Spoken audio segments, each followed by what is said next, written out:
Mến chào các bạn, chúc các bạn luôn an vui và hạnh phúc. Hôm nay Huệ có một chia sẻ với các bạn.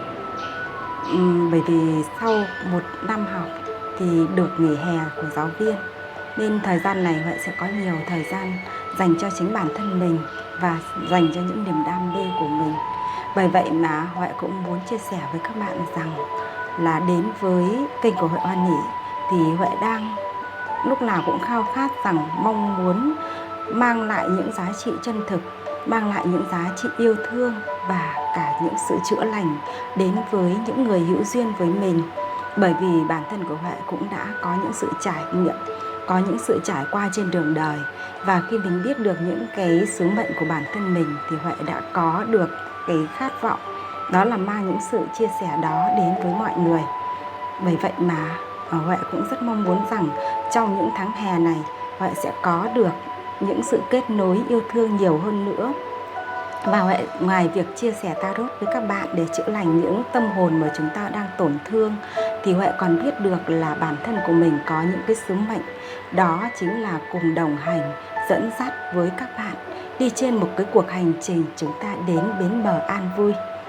Và với sứ mệnh như vậy thì Huệ đến thời khắc này, Huệ đang có một mong muốn cũng như là khát khao của bản thân mình, mang tất cả những cái thời gian mà Huệ rảnh này sẽ được cống hiến, được chia sẻ và được gieo yêu thương đối với những người hữu duyên với mình. Trên con đường đi thì chúng ta, nếu khi chúng ta biết được chặng đường mình cần đi qua, và Huệ cũng chia sẻ với các bạn rằng Huệ đến với giá trị của bản thân mình cũng chính là bắt đầu từ Phật Pháp. Và khi Huệ đón nhận được Phật Pháp cách đây cũng rất nhiều năm rồi, thì Huệ đã cảm nhận được rằng con đường chúng ta đi, chúng ta có những sứ mệnh riêng.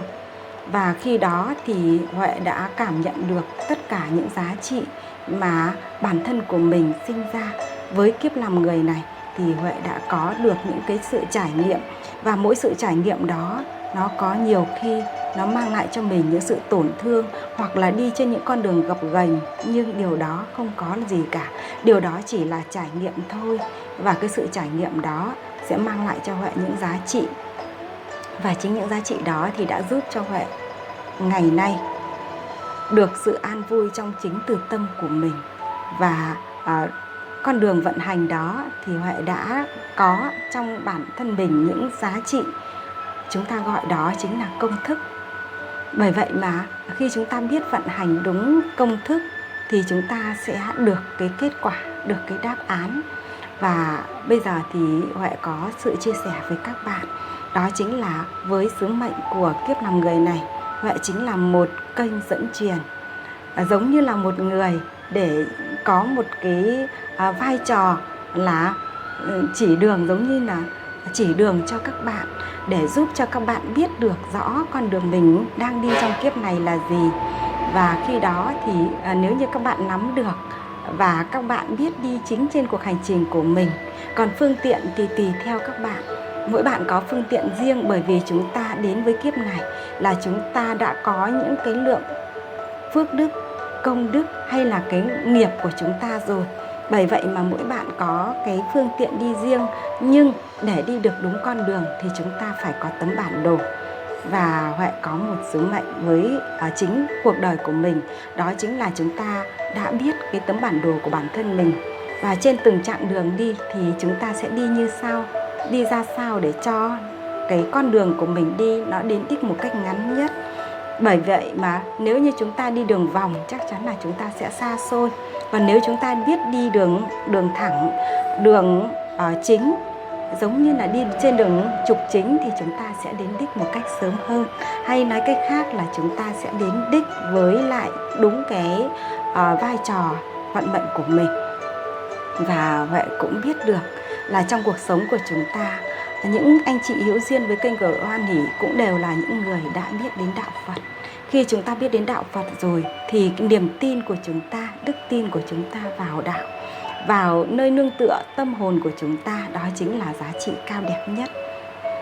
Và ở nơi đó chúng ta có sự từ bi, chúng ta có lòng nhân ái, chúng ta có những giá trị mà một kiếp người của chúng ta được tu tập.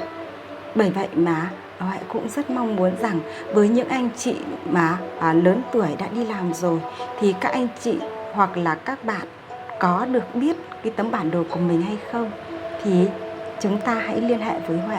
Bởi vì khi chúng ta biết được kiếp làm người này chúng ta sinh ra, chúng ta có vai trò sứ mệnh ra sao, và chúng ta cần phải đi trên những chặng đường nào, những chặng đường đó sẽ có những thử thách gì, thì chúng ta sẽ biết trước. Bởi vì chúng ta biết trước thì đó chính là một tâm thái chuẩn bị.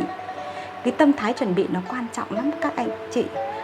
Đó chính là cái điều mà chúng ta giống như là chúng ta đã nắm rõ con đường đi rồi, thì khi ở đó gặp ai, gặp những sự kiện gì là chúng ta đã chuẩn bị cho cái cuộc gặp đó.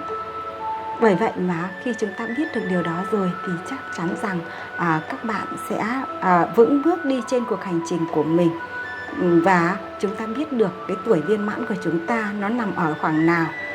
Và tuổi viên mãn đó chính là chúng ta thực hiện những điều gì. Đấy. Và cuối cùng là nếu như chúng ta đủ duyên đủ phúc thì chúng ta biết được là cuộc hành trình của chúng ta sau kiếp làm người này, chúng ta sẽ biết rõ ràng chúng ta đi về đâu. Và Huệ cũng xin chia sẻ với các bạn rằng trên cuộc hành trình của chúng ta là một trong những muôn kiếp nhân sinh. Chúng ta nếu như hiểu rõ về giá trị của con người, giá trị của vũ trụ hoặc là giá trị của trái đất của chúng ta đây, thì chúng ta thấu rõ rằng, hay nói cách khác, đó chính là lúc chúng ta được khai mở khai thông trí tuệ. Và khi khai mở khai thông trí tuệ thì cái năng lượng của chúng ta này nó sáng trí, nó nhìn vấn đề của chúng ta, nhìn mọi sự vật, hiện tượng xảy ra đối với chúng ta, nó giống như là những công thức, giống như là những quy luật mà chúng ta biết được, nó chắc chắn là như vậy.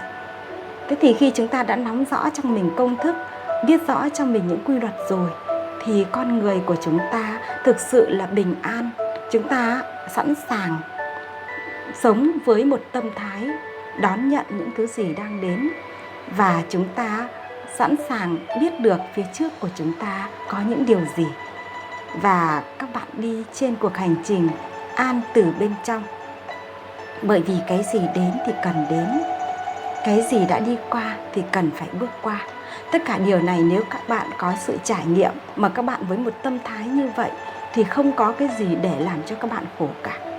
Cái sự khổ ở đây đều sinh ra từ những sự mê lầm, đều sinh ra từ những giá trị mà chúng ta không nắm rõ. Và khi chúng ta có cái sự tưởng như thế này, tưởng như thế kia, và cái sự tưởng đó nó càng cao, nó càng xa, nó càng nhiều, thì làm cho tâm của chúng ta càng bấn loạn.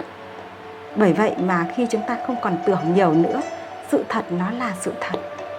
Chúng ta không bị biện cho những cái sự tưởng của chúng ta nữa, thì con người của chúng ta đâu có bị mê, đâu có bị đi những cái bước đường sai nữa.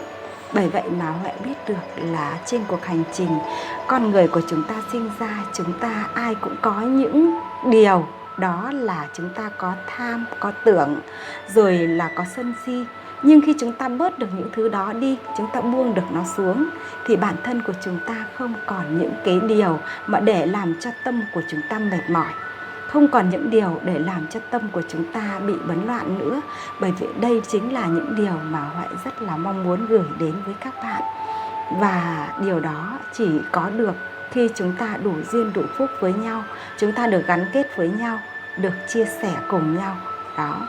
Và đây chính là cuộc hành trình mà Huệ mong muốn được chia sẻ, được hỗ trợ, chỉ đường cho các bạn đi trên cuộc hành trình này. Và đặc biệt là những anh chị lớn tuổi rồi, các anh chị đã đến một độ tuổi, đó là các anh chị đến một giai đoạn gọi là tuổi thành tựu, tuổi viên mãn của chúng ta.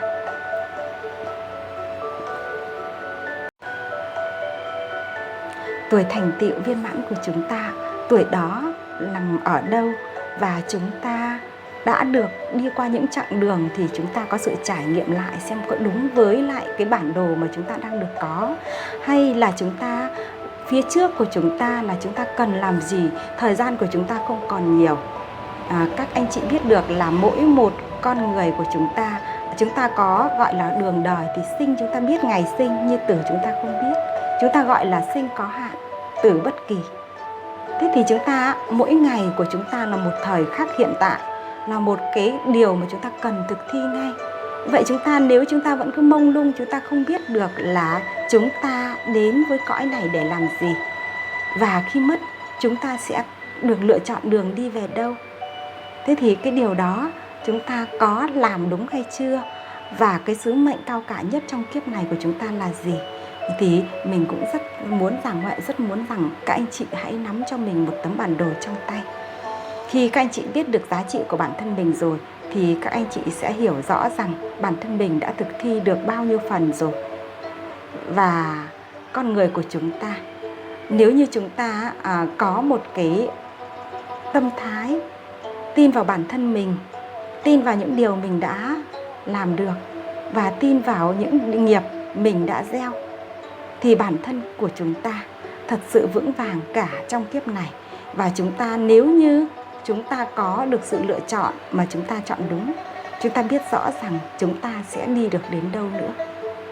Và nếu như hữu duyên với Huệ thì Huệ sẽ chỉ cho các anh chị biết điều đó. Tất cả đây là mang tâm thái từ tâm hết các anh chị nhé. Bởi vì bây giờ chúng ta Huệ đang có thời gian nghỉ hè chắc chắn sẽ được 2 tháng. Và Huệ muốn rằng cái thời gian của Huệ không có bị vào những chi phối vào những cái điều mà Huệ không có sự đam mê. Bởi vì người ta nghỉ hè, người ta sẽ đi du lịch nọ kia, nhưng Huệ có thể có chuyến đi, nhưng chuyến đi mang giá trị nâng cao sự hiểu biết về tâm linh của mình, về năng lượng của mình, chứ không có chỉ có mang đi tính chất vui ở ngoài đời nữa. Bởi vậy mà Huệ cũng biết rằng sứ mệnh của Huệ cần phải thực thi, cần phải làm những điều mà cao quý hơn, những điều mà Huệ đang có sự đam mê đó, thì Huệ sẽ dốc hết cái tâm sức của mình để hữu duyên với các anh chị. Đó là những anh chị đã lớn tuổi hơn rồi, hoặc là những người mà đã có cái bước đường đi trên cuộc hành trình là đi làm rồi.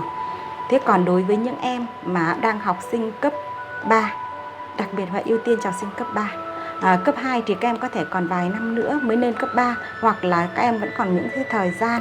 Nhưng mà nếu như bố mẹ các em mà cũng biết đến các em có đặc trưng gì, có tính cách gì, có những tố chất tiềm ẩn gì, thì bố mẹ sẽ hướng dẫn, hoặc là các thầy cô sẽ hướng dẫn cho các em thực thi. Đó chính là lựa chọn ngành nghề đúng với lại những giá trị mà các em đang có.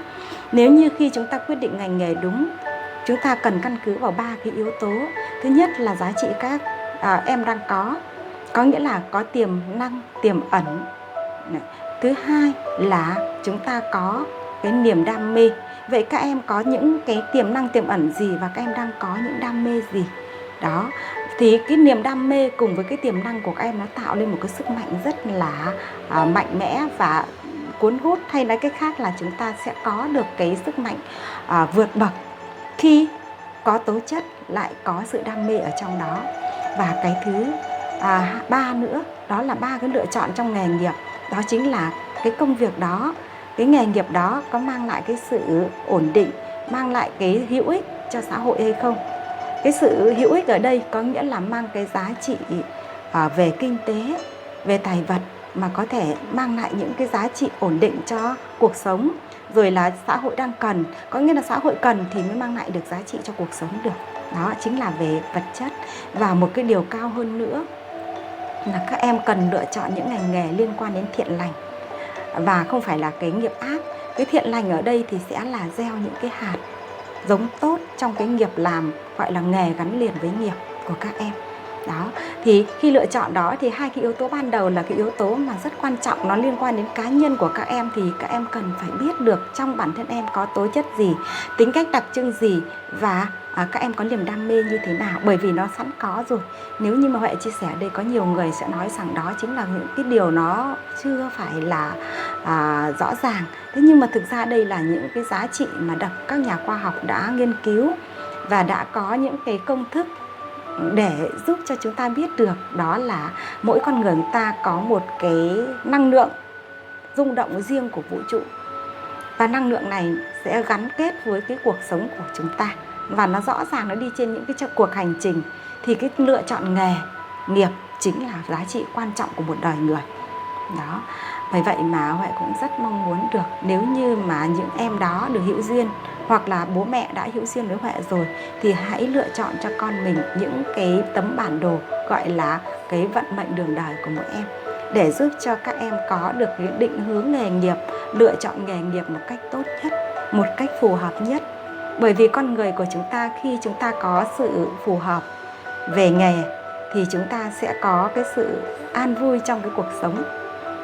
Nghề đó sẽ mang lại cái niềm đam mê, mang lại cái sự cống hiến và mang lại cho cả cái tiền tài của các em nữa. Bởi vì xã hội cần thì chắc chắn sẽ mang lại cho các em đó những cái giá trị về vật chất để mang được cái cuộc sống bình an đó. Và những em cấp 3 thì Huệ ưu tiên hơn, bởi vì các em đang đứng trước ngưỡng cửa đó rồi đó. Và cũng có thể cộng thêm về cái lựa chọn thứ hai nữa, đó là lựa chọn về cái gọi là người bạn, lựa chọn bạn để chơi. Đấy. Bạn ở đây thì có thể những người bạn gọi là bạn bình thường, hoặc là sau này có thể nói đến rằng đó là bạn đời, chính là người để kết hôn. Thế thì với những cái điều đó thì Huệ cũng rất mong muốn rằng được chia sẻ đối với mọi người hữu duyên với mình. Và trong cái dịp này, dịp nghỉ hè này, thì Huệ sẽ cùng với chúng ta sẽ tạo ra được cái sự gắn kết nhiều hơn, gieo được nhiều giá trị với nhau hơn. Thì trên cuộc hành trình này thì Huệ rất mong muốn rằng cái giá trị mà Huệ gieo đến với chúng ta nó là mang một giá trị hữu ích. Sự chữa lành sẽ gắn liền với những người đang cần chữa lành. Sự định hướng về nghề, về bạn, đó chính là định hướng cho những em đang bước trên cuộc hành trình lựa chọn, và cuộc định hướng cho sứ mệnh đường đời của mỗi người thì chắc chắn rằng ai cũng cần. Bởi vì con người ta khi chúng ta được sinh ra thì chúng ta cũng biết rằng chúng ta từ đâu đến. Cái điều này Huệ là giáo viên sinh học, nếu Huệ nói ra những cái điều này thì nhiều khi bảo là không biết là cô giáo có đang sống trong khoa học hay không. Thì Huệ thực sự là Huệ sống trong khoa học. Tất cả những điều Huệ chia sẻ nó đều mang những giá trị từ khoa học. Nhưng khoa học chỉ là một phần các bạn ạ. Khoa học chỉ là một phần của cuộc sống, chỉ là một giá trị mà khoa học mới nắm được. Những cái gì mà cầm nắm được thì chúng ta gọi đó là khoa học. Cầm nắm, đo đạc, nhìn rõ được, chúng ta gọi đó là khoa học, có nghĩa là thực nghiệm được. Thế những thứ mà con người ta chưa đủ năng lượng để thực nghiệm, kể cả các nhà khoa học, các nhà khoa học cũng chính là chúng ta, nhưng họ có những cái vai trò trọng trách và họ có những cái trí tuệ khai mở hơn chúng ta. Cái điều đó thì họ cũng chưa chứng minh được hết, bởi vì vũ trụ là càn khôn bao la. Vậy cái chúng ta cầm nắm, chúng ta hiểu mới chỉ được có 5%. Còn cái điều mà chúng ta chưa cầm nắm được nó là cái thế giới vô hình của chúng ta. Nhưng những người có năng lượng trực giác, có những người có những sứ mệnh thiên sứ như vậy thì chúng ta nắm được, chúng ta tin được và chúng ta vận hành được, thì chiếm phần lớn, đó 95%. Bởi vậy mà điều đó Huệ sống hoàn toàn dựa vào khoa học để suy tư, để suy luận những cái mà vô hình chúng ta chưa nhìn rõ. Đó, bởi vậy mà đấy chính là cái điều mà Huệ muốn chia sẻ với các bạn, rằng Huệ rất mong muốn được đồng hành, tiếp sức và đi cùng đường để giúp cho các bạn có được cái cuộc sống một cách an vui nhất. Đây chính là giá trị mong muốn cuộc hành trình của chúng ta, và kênh của Huệ Hoan Hỷ cũng với cái sứ mệnh như vậy. Cảm ơn các anh chị rất nhiều. Nếu như mà các anh chị cùng các bạn và các em có hữu duyên, hãy đặt lịch với Huệ và nhắn trên cái số Zalo Huệ lưu trên đó, để chúng ta cùng nhau hướng đến cuộc hành trình an vui trong kiếp làm người này, và biết rõ được cái vai trò sứ mệnh của chúng ta với lại cái cuộc hành trình đó. Cảm ơn, và chúng ta hữu duyên sẽ gặp. Cảm ơn rất nhiều.